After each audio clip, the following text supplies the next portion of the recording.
sànni ko si thème lii xaatim yi ngay gis ni lii soo ko bëggee jógal ca xamul lan moo nëbbu ci suuf maanaam mën nañ laa yàqal quoi waaw mën nañ la yàqal bu méttee métti gis nga lii ngay gis ni lii nekkul ci alquran bii nga wàcce bii wàccoon ci yontu yàlla Muhammad ma nekk nii waaw gis nga ko nii alquran la ngi nii gis nga ni mu setteeg ni mu civilisé yaa ngi dégg gis nga ko nii bu baax waaye lii tey ji yaa ngi dégg boo ko doon xool fii ci téere bi doo ko gis waaw gis nga ko lii mooy asrar lii mooy tekk ay secret boo demee ci sóoru Mujadala ay 10 yàlla nee na loolu amul loolu mbiri seytaane la pour fakk way gëm yàlla innama najwa mina sheytaan yazunna lazina amanu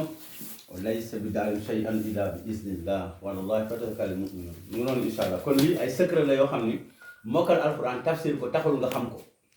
loolu mooy li nga xam ne moo ci nekk waaye nag lépp loo bëgg a woote ci islam ci jamono bi ñu toll nii pour defar nit ñu nekk ay muslim ca secret yi affaire jinne yi xamuloo ko maanaam yii nii dangaa war a yëri ak lu sa xam-xam rëy nga collaborer ak docteur bu xam ci lii mu mun la cay yee ndax rey nañu ustaas yu bari yu góor ak yu jigéen maanaam ci yéene leen jaar affaire jaan yi ngay gis nii yaa ngi dégg mun ngay nekk di yëngal sa café sax gars yi jël sax dugal ko ci biir nga yëngal ko naan ko dee loolu lépp daf cee am waaw loolu mooy li nga xam ne moo ci nekk waaw kii nag mooy gan gi fi ñëw barka dem gis nga ko nii voilà mu noonu incha allah gis nga façon jaan yi waaw ci diggu noor ci suuf boobu xaaju guddi voilà ca xale yi xam ngeen dañuy fanaan ci mbaar mi lu bëri gis nga ko ni mel kii fi mu nekk ni tey ji bu dee jaar ci làmp bu la ko yàlla wonu la doo ko gis parce que moom butéel bi ñoo xaw a niroo melax ah ma ne ko da doon melax voilà mu noonu incha allah waaw bii mooy bi dëkk Tivaouane kii Tivaouane nañ ko jàppe ci kilifa gu mag voilà loolu la incha allah waaw mu noonu incha allah li may wax nag am na ñu ko xam waaw loolu la incha allah bii ñoo ngi ko jàppe jandeer ci kilifa gu mag lañ ko jàppee voilà bii maanaam tey jii waa ji ko jëlool dëkk bu ñuy wax lero fa la ko jëlee mu dugg gàpp moom borom mi ngi dëkk landu day leer ci seen borom a ngi dund de voilà mu ngi noonu bii sébu ko daan lañ ko jàppee ak bii benn bi Ouest Foire lañ ko téye fu ne la am loolu mooy li nga xam ne moo ci nekk bii njagañaaw lañ ko jàppee benn njabarkat bu mag moo ñëwoon ziar si daara ji ànd ak soxnaam ci ëllëg sa lañu bii gane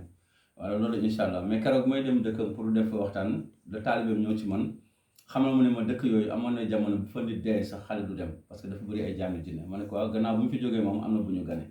mu ngi noonu incha allah lii nag boo bëggee taxawal daaw bi carrément ba pare umpale lii na la leer na yow départ aguloo mënaguloo wër bu yóbboo nga toogaale sa kër ak sa daara waaw ca bañ a wër di yëngatu carrément parce que mën nañ la yàqal parce que islam ñaar rek ñoo ko yor dafa am professeur am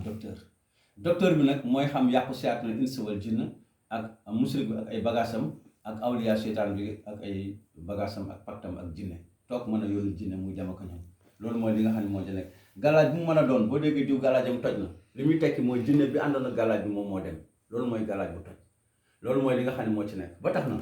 yii nag moom soo ma nee léegi damaa bëgg a dindi samay galaaj mais léegi nan laay def man na kon xaaral ma jox la ay ñaan yoo xam ni dafay simple lool te incha allah da nga koy mën booy gëm nga yàlla te wóolu ko loolu incha allah booy yeewoo rek da ngay wax alhamdulilahi rabbil alamin sooy wàccee la bi ne ba toog nga ne auzu billahi mina shaytan rajim nga jàng faatiha benn ayatu kursi benn falaq ak naas bu ci nekk benn boo teewloo alquran nga tëjee ko fa subhanallazi bi yadihi malakutu kulli shay'in ilayhi turja'un xam nga jullit moom sa connexion rek moom mooy sa sécurité parce que da ngay fàtte da ngay fay yenn saa yi mais loolu ak jaamu yàlla la ñaan yàlla jaamu yàlla la jéggalu yàlla jaamu yàlla la sant borom bi tabaraka wa taala jaamu yàlla la booy tëdd nga sant sa borom aajo bépp boo amati da nga koy defal yittee nga naafila ñaar rakka benn bu ne nga def fatiha qul wallahu ahad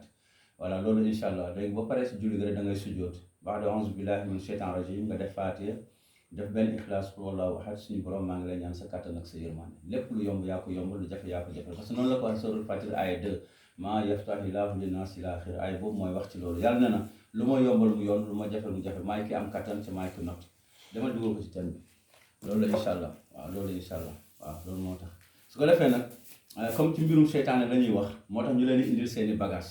parce que ñaare ñiy liggéey ci wàllu asraar ni boo leen tooñee mën nañ laa duma te doo génn sa nekk mooy gars yi liggéey ci lii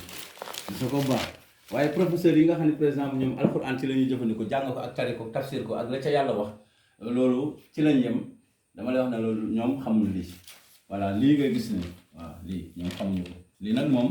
gars yi ñoo koy liggéeyee te lii boo ko dee liggéeyee nga nekk nit ko xam da ngaa bëgg a sellal sa du dox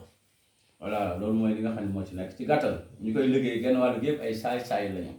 man Mamadou Lamine Diop juddu ci le 23 mai 1960 maa leen joxal xibaar yi incha allah ngir jàppale jàmm yàlla yi nga xam ne ñoom ñooy way réer yi